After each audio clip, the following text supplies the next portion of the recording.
I'm a Karen.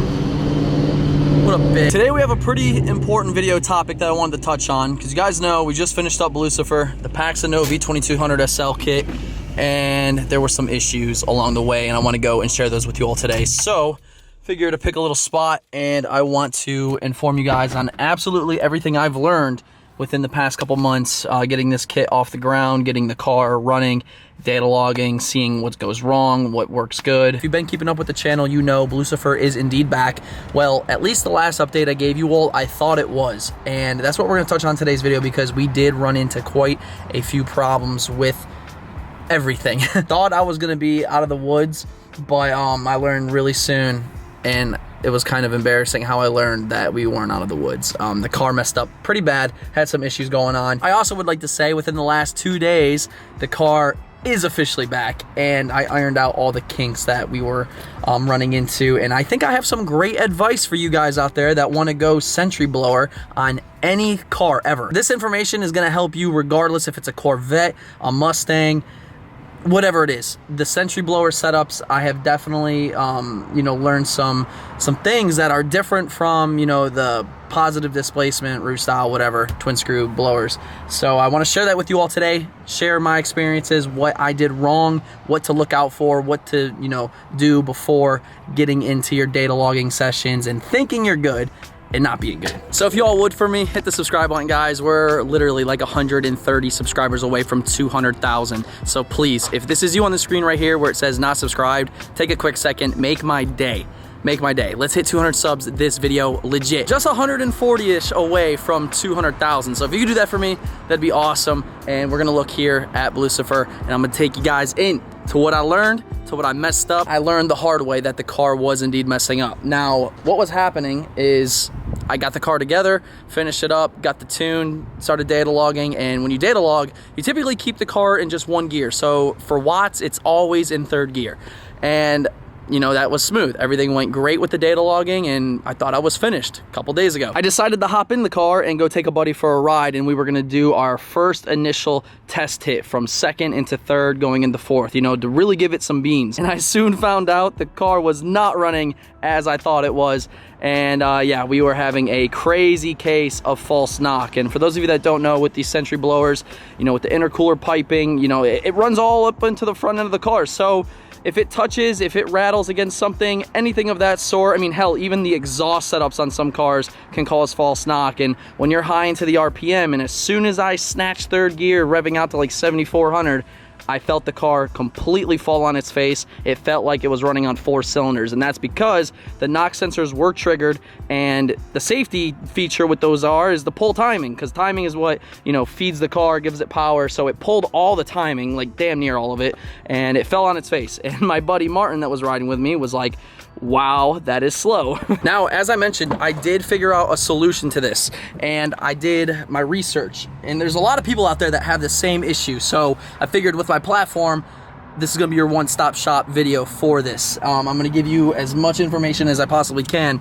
because it's frustrating, it really is. You just wanna drive the car, you wanna enjoy it, and the tune's good, but the issue isn't tune related, it's the frickin' setup. And if you have pipes knocking and causing vibrations, triggering knock sensors, you're gonna have a bad day. You're gonna have a really bad day, because the car's not gonna perform. And what's the point of a blower if it gets slower? So definitely frustrating, but you know, I handled it, and it feels damn good, because I feel like I gained a lot of knowledge doing it myself. So let's go ahead and get the hood popped. Oh, look at that beautiful setup. Drop a like right now on this video just for the setup, and if you would want this on your car, because honestly, I'm so happy. I'm so satisfied with how it turned out. So to give you guys the rundown on exactly what I went through this past weekend. Now, I just mentioned false knock. So what I did was I went and checked all my piping, and I was kind of annoyed because the piping, when it starts to get down there with the stock radiator support, gets tight, and you can see it gets even tighter on this side with the head unit. Definitely wasn't stoked on the fact that I would probably have to jack the car back up, rip the front end all back apart, you know, start messing with the T-bolt clamps, start getting couplers loose, get the piping loose, situated, blah, blah, blah. Not gonna lie, definitely was mad. I was not looking forward to that. Thankfully, in my case, I think I found the issue, which it seems to have resolved my false knock problem, and that lied within these two T-bolt clamps. Now, they weren't like this when I first fired up the car and started doing my data logging sessions. They were actually aiming this way, which resulted in these T-bolt clamps setting against the timing cover, which is a big no-no. And they would sit right against the timing cover just like this. So when I shook it, it was clunk, clunk, clunk, and the car wasn't even moving. So just think about going top of second, banging into third, and then your whole drivetrain is gonna move. That was definitely an issue. And I got so lucky because I checked all the other piping and clamps down there. I can get my arm underneath and just feel around, and those were good. And then what I did is I got some 3M foam. Now one side's obviously a foam padding and the other side is a high heat temp adhesive, and I tried to spread that apart as much as possible and feed that foam in between the metal clamp and the metal head unit. And what that does is just make sure that that doesn't clink or have any, it doesn't touch when under throttle. So doing those two things in my case completely helped it. And the car is still on 93, which when running 93 octane on these setups, it's really not the best. If you can go E85, do it, because your knock issues are going to go away so much faster at the end of the day, fuel wise. And obviously if it's still touching, it's still going to cause issues, but the 93 fuel, if it's a terrible octane, that can cause some pretty easy knock. And it's just, that's a whole nother thing you have to deal with. So I added some of the foam behind this coupler. I added the foam there. I rotated my T-bolt clamps, made sure everything was still nice and snug, and give it a test. So like right now, there's nothing touching, and that foam is cushioning it regardless. So there's no clanking, which is good. You could definitely, give that a feel. Another thing that, Lund wanted me to do was pull my plugs and swap them from bank to bank. So I pulled the plugs, I re-gapped them. I gapped them to 0.028. Threw them back in, buttoned everything back up, and that seemed to do the trick. So my field trims seem a lot better now. The car feels way healthier, like way healthier. And if you follow me on Instagram, which if you don't, please do. I post content on there almost every day, such as this video.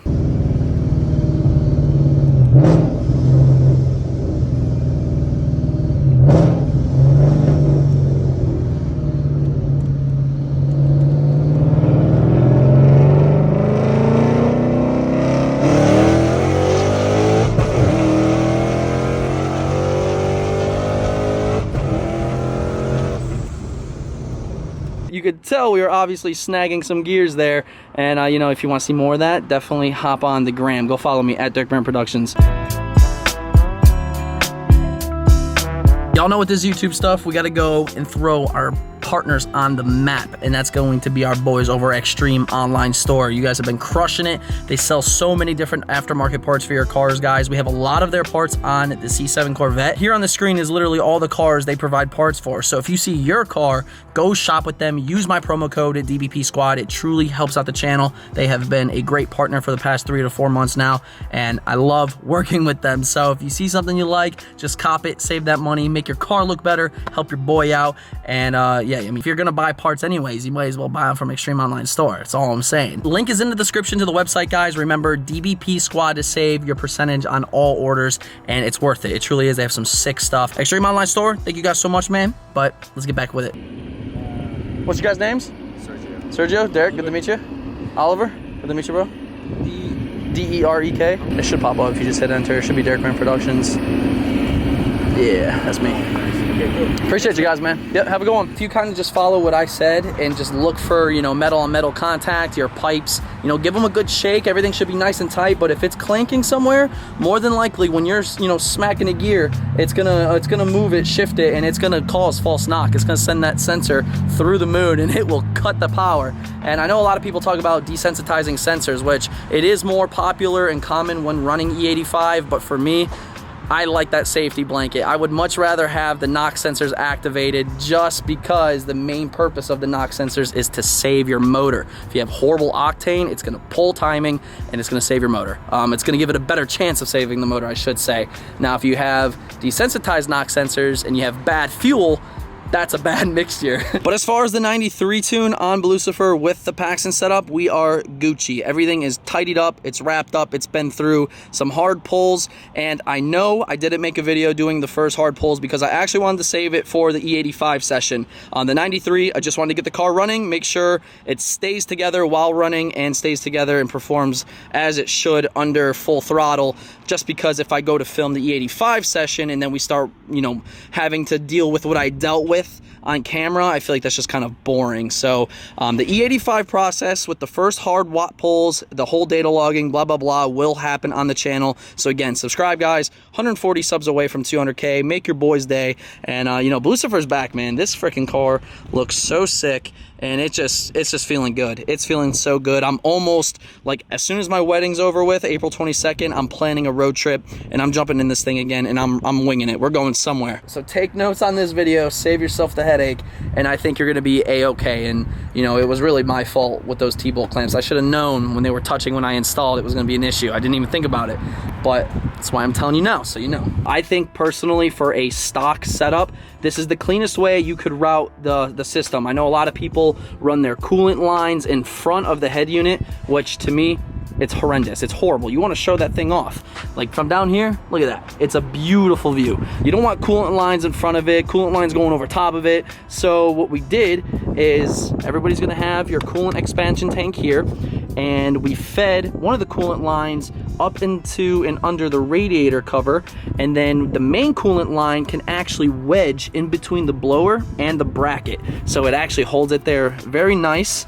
As you can see, follow it down here below. You zip tie those two together, feed them behind the intake pipe. Got some more swoosh noises before we end this video. Crazy thing is, guys, is like, this was just all an idea at one point. So take this as an example. Like, you can set an idea, set a goal, and just kind of, you know, stay committed towards it. I know I kind of slacked off during the colder months of winter. I kind of lost interest. I started doing 10-speed stuff, 10 speeds this, 10 speed that.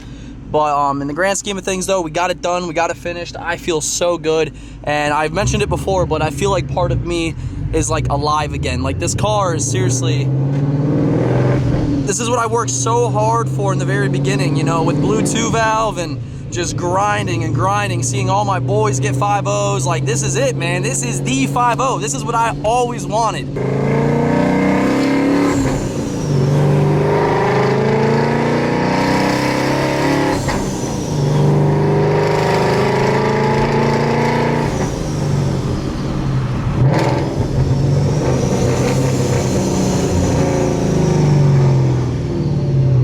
Just insane, dude. It breaks so many necks too. And there's little brother Hades.